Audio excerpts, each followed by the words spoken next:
The Gold River project has one of the most unsettling atmospheres I've ever seen in a survival game. It nails that feeling of isolation. It makes you feel truly alone. Alone in a quiet, beautiful world. Yet it constantly feels like something is watching you. Unfortunately, that thing watching you is probably just another bug waiting to crash your game. The game is best described as a survival horror mystery. Imagine Sons of the Forest combined with a Truman Show. You aren't just surviving in the wilderness, you're an unwilling lab rat in a high-tech experiment. The game is made by a team of 6 developers who seem genuine and dedicated to finish the project. But that's something we've seen many times, and more often than not, the game doesn't reach full release. I hope this one will be different. Right now, the game is still in early access. There's also a demo version available if you want to try it out without purchasing the game, which I really do appreciate. As for the current state, it's what you expect from an early access, riddled with bugs, glitches and performance issues. It's a beautiful, unoptimized disaster. But despite this, I found myself wanting to come back for more. When the game actually runs, it is incredibly immersive. It's the vibe most of all that got me hooked. The surroundings feel alive, especially in the early game where you have this constant feeling that something could happen, but it doesn't. You really are alone, which feels far more frightening than a zombie or Desquito jumping out at you. You quickly realize that this isn't just a camping trip gone wrong. There are cameras on the buildings, there are spotlights watching the trails. You start to feel like an involuntary specimen in a Skinner box. That psychological pressure, that Truman Show horror, is what kept me playing, even though the game was struggling to let me. The mystery is really what pulls you through the jank. The entire gameplay loop is driven by you trying to figure out where you are and what's happening.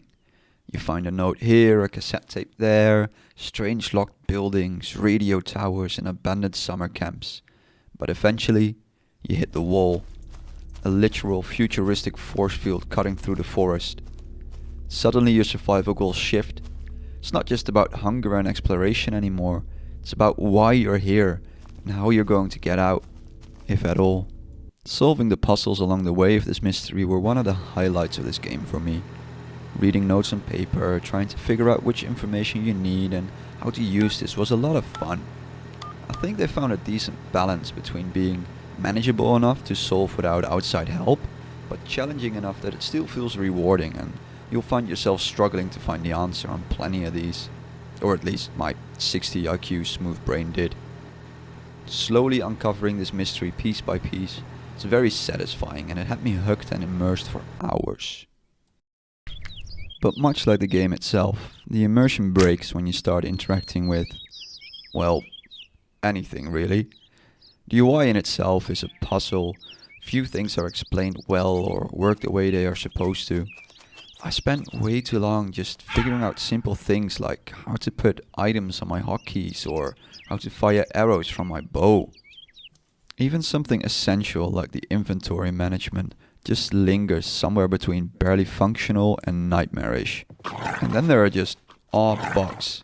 My gender was changed multiple times after dying, and by the way, yes, that is what combat looks like.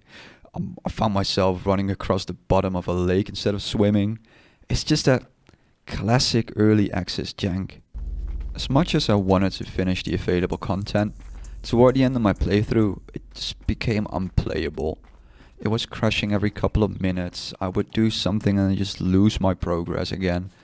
So even though I wanted to continue, I literally couldn't.